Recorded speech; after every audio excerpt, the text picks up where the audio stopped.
الرحمن الرحيم، والصلاة والسلام على رسول الله.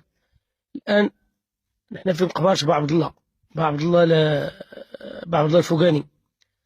هذا مسكين بالرابح، وهذا قبل الوالدين تاعو. يوميا صيف شتاء البرد الشمس يجي لعند هذا القبر يريح. ونورمالمون انسان كيما هذا نورمالمون يكون في السبيطار يتعالج، لان حالته ماهيش حالة صعيبة ولا حالة ميؤوس منها. نورمالمون واحد كيما هذا يتعالج. الصيف كاع يفوت في هذه الحالة في الشمس، والشتا كل يفوت في هذه في البرد.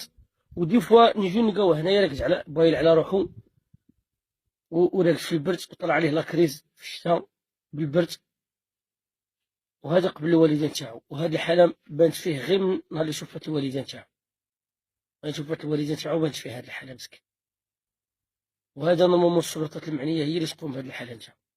نورمالمون السبيطار يتكفل بحال هو والبلدية، وورقة من عند الوكيل يدخلوه للسبيطار يعالجوه ويطلقوه، والله المستعان. ودرك في حقيقة الساعة راهي الربعة، ونورمالمون الكايلة كل يفوتها هكا مسكين في هذه الحالة. وبالك دوكا يطلع عليه لاكريز وماناش على بالو. وهو شوف راهو باين مسكين. والله المستعان.